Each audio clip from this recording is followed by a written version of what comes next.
بسم اللہ الرحمن الرحیم۔ صحیح بخاری حدیث نمبر 41۔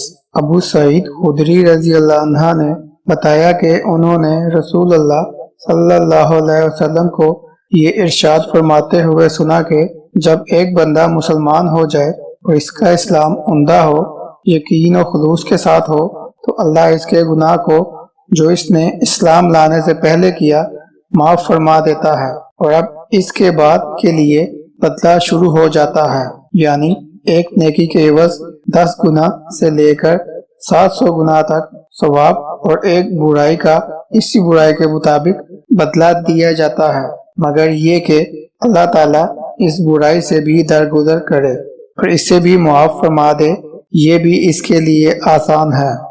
بسم اللہ الرحمن الرحیم۔ صحیح بخاری حدیث نمبر 42۔ حضرت ابو ہریرہ رضی اللہ عنہ سے نقل کرتے ہیں کہ رسول اللہ صلی اللہ علیہ وسلم نے فرمایا کہ تم میں سے کوئی شخص جب اسلام کو عمدہ بنا لے، یعنی نفاق اور ریا سے پاک کر لے، تو ہر نیک کام جو وہ کرتا ہے اس کے عوض 10 سے لے کر 700 گنا تک نیکیاں لکھی جاتی ہیں، اور ہر برا کام جو کرتا ہے تو وہ اتنا ہی لکھا جاتا ہے جتنا کہ اس نے کیا ہے۔ بسم اللہ الرحمن الرحیم۔ صحیح بخاری حدیث نمبر 43۔ حضرت عائشہ رضی اللہ عنہ سے روایت نقل کی ہے کہ رسول اللہ صلی اللہ علیہ وسلم ایک دن ان کے پاس آئے۔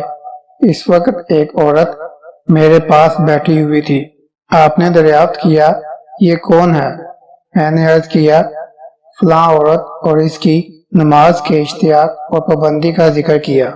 آپ صلی اللہ علیہ وسلم نے فرمایا، ٹھہر جاؤ، سن لو کہ تم پر اتنا ہی عمل واجب ہے جتنے عمل کی تمہارے اندر طاقت ہے۔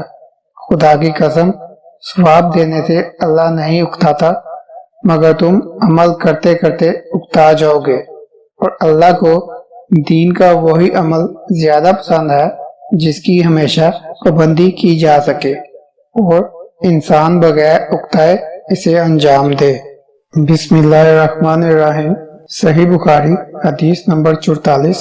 حضرت انس رسول اللہ صلی اللہ علیہ وسلم سے روایت کرتے ہیں کہ آپ صلی اللہ علیہ وسلم نے فرمایا، جس شخص نے لا الہ الا اللہ کہہ لیا اور اس کے دل میں جو برابر بھی ایمان ہے، تو وہ ایک نہ ایک دن دوزخ سے ضرور نکلے گا، اور دوزخ سے وہ شخص بھی ضرور نکلے گا جس نے کلمہ پڑھا اور اس کے دل میں گیہوں کے دانے کے برابر خیر ہے، اور دوزخ سے وہ بھی نکلے گا جس نے کلمہ پڑھا اور اس کے دل میں ایک ذرہ برابر بھی خیر ہے۔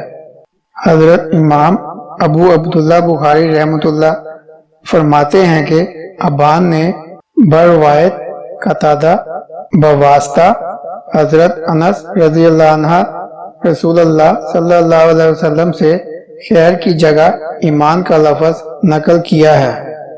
بسم اللہ الرحمن الرحیم۔ صحیح بخاری حدیث نمبر 45۔ حضرت عمر بن خطاب رضی اللہ عنہ سے روایت کرتے ہیں کہ ایک یہودی نے ان سے کہا کہ اے امیر المومنین، تمہاری کتاب قرآن میں ایک آیت ہے جسے تم پڑھتے ہو، اگر وہ ہم یہودیوں پر نازل ہوتی تو ہم اس کے نزول کے دن کو یوم عید بنا لیتے۔ آپ نے پوچھا، وہ کون سی آیت ہے؟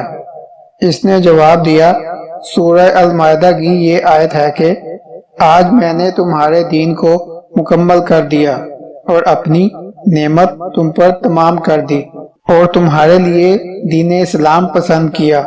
حضرت عمر رضی اللہ عنہ نے فرمایا کہ ہم اس دن اور اس مقام کو خوب جانتے ہیں۔